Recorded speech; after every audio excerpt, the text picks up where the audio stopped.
Hey there, good evening. Nice to see you. Time for the Bronx Buzz. As you might know, this is BronxNet's program where we do two segments. We talk to reporters and writers and editors and journalists and all different people who put stuff out so that you can get a little background behind what's going on. And in our second segments, we usually do, arts or performance. And there is a Bronx Gallery having its 50th anniversary, and the artist has been around for 50 years making artwork in the Bronx. We're going to do that in our second segment. In our first segment, we're going to talk to a great young reporter. She is a reporter for the Mott Haven Herald and the Hunts Point Express. We are greeting Christine Ziegler for the first time. Nice to see you, Christine. Very nice to be here. I'm going to say it. You don't have to say it. She's at the U.S. Open. Unfortunately, Gary has to work. She's out there at the Open. That's the way life goes. But congratulations on that. But to kind of more important things, just a little bit about you. So you are attending the Craig Newmark School, the journalism school. Is that what's going on?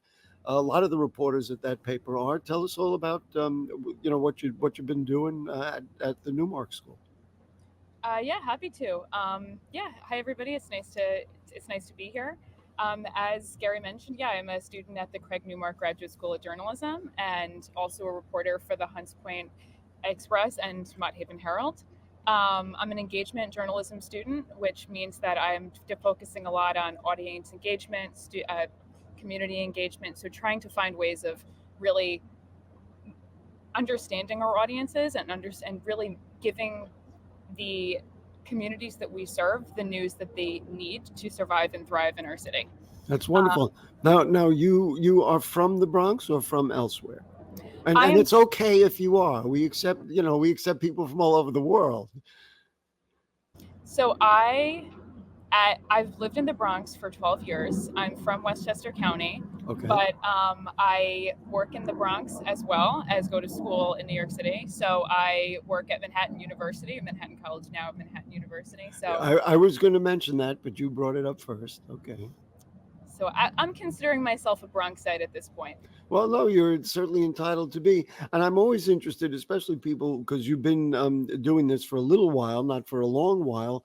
What are your impressions of covering the Bronx, specifically the southernmost part of our borough at Mott Haven and Hunts Point?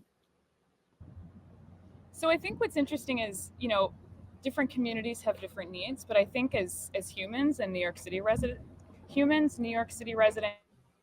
and Bronx residents, we have a lot of the same goals, right? Like we want great lives for our families, we want great lives for ourselves, and we want to have the tools to survive and thrive here.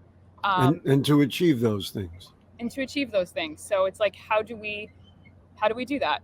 And what is the role we play as journalists in order to sort of help the communities we serve as well as yeah. It sounds like you have your feet on the ground about it, but the way that you describe Bronx people, and I'm listening to it, trying to be objective about it. Oh, so you mean to say we're Americans with the same needs as people all across America, even though they cut out the Bronx and they say, "Oh, the Bronx," but we're American people. We have the same needs about feeding our family, being able to afford our rent. We want safe streets and safe communities. You wrote a story about an aspect of life, two aspects of life actually, that are very interesting and I think very important and underappreciated. And let's start with the libraries. The headline I will give you is Libraries Composting Program Spared from Cuts Citywide, but South Bronx residents are still waiting to benefit. Let's start with the libraries. It's so hard for me to say, nah, we don't need libraries. Got to have our libraries. And so, what's going on down there in the South Bronx? Yeah, so we all need our libraries, basically.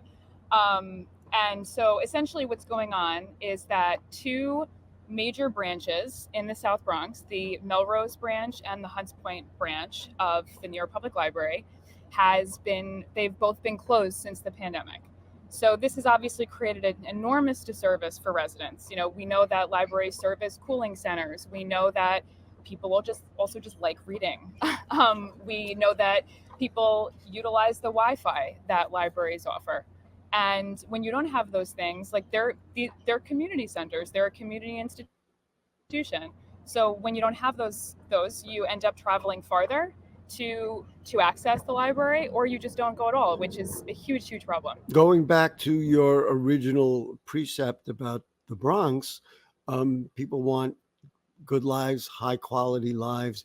This is the kind of thing that, certainly when I was growing up, we're quite used to, but nobody in any neighborhood should be denied.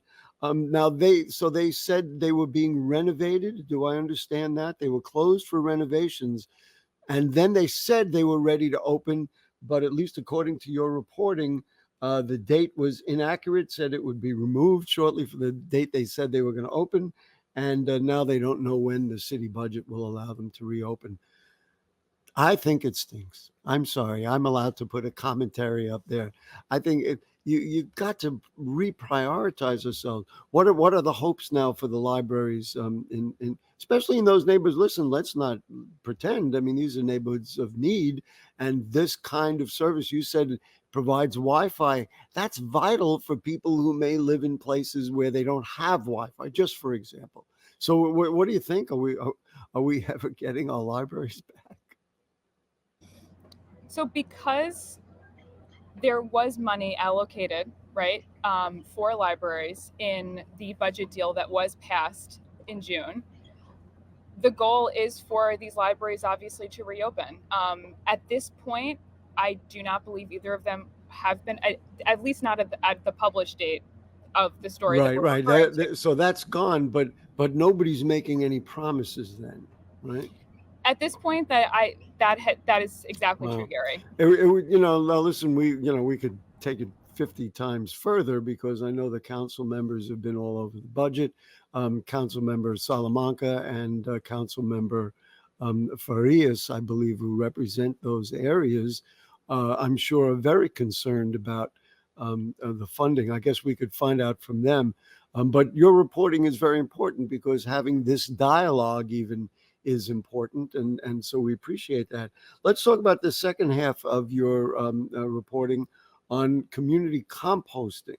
Now, I'm going to tell you again, much like I'm a fan of libraries, and you can ask my wife, I'm crazy about making sure we handle the composting. Now, my building, and I live in the neighborhood that you're seeing there, which is Van Cortlandt Village.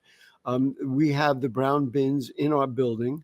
I don't know what the status is of everywhere else, but now they're talking about community composting, I guess having public brown bins. But that also seems to be delayed. You tell me what's going on. So curbside composting is coming to the Bronx October 6th, but essentially with the New York City budget deal that was passed, there was some money that was allocated for community composting, but essentially it didn't. So an example, right? So the organization Grow NYC, before before the budget cuts last year, there were food scrap drop-off sites in our neighborhoods and also all over the city, where people could stop by, drop off their vegetable scraps, and I believe some meat, some bones as well. And they would basically get an education from the Grow NYC employee about why is composting important, what can you drop off, etc.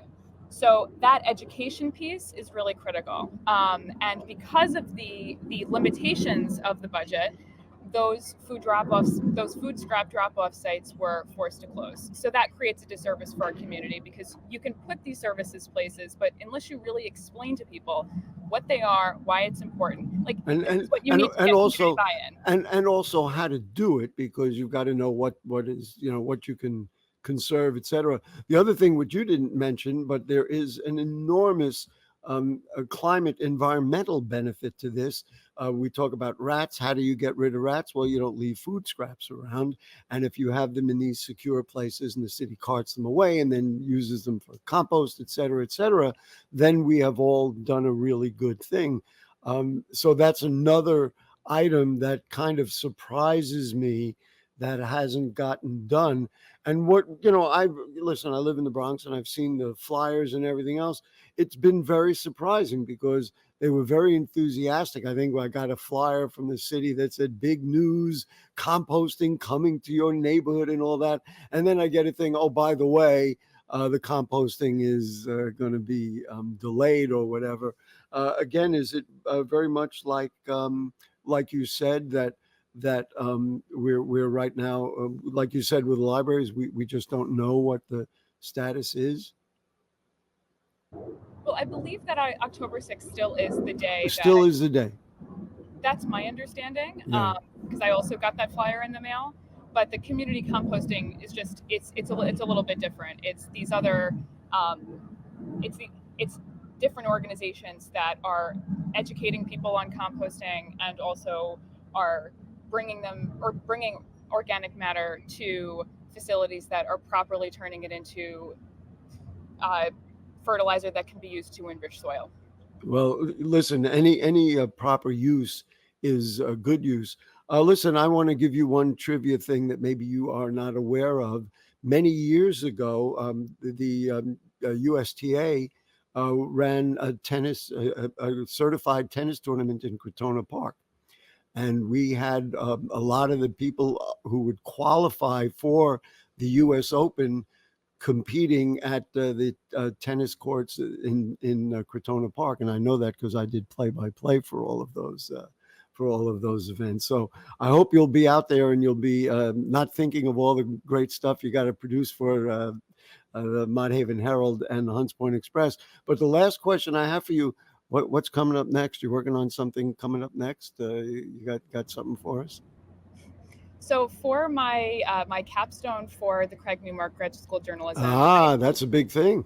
Yeah, it's a big thing. I'm going to be working on, with a colleague of mine, a engagement project that aims to understand the voting behavior of young people in our neighborhoods. So I'm actually going to be working pretty closely with the Mott Haven Herald and Hunts Point Express to understand the needs of young voters, understand what barriers there might be to voting in November, and sort of what people are thinking. We know this is a really important election, and we know also that our neighborhoods have a very low rate of voter participation, especially youth vote. Especially youth vote, exactly. Yeah, and this, of course, is we're coming up to a very obviously consequential election, and so that'll be fascinating. We're going to look for that in the Mott Haven Herald and the Hunts Point Express. So Christine Ziegler, have a good time at the Open, but also thank you so much for joining us, and thank you for doing community engagement materials for the Mott Haven Herald and the Hunts Point Express. Thank you so much. And congrats also to Manhattan, used to be college, Manhattan University. And I'm sure we'll see you around town in one form or another. Thanks so much. Thank you for having me. Have a great day. You too. We are going to take a short break. And when we come back, as I said, there's an artist celebrating his 50th anniversary and with a big celebration this coming weekend. And we'll do that in a moment. Don't go away.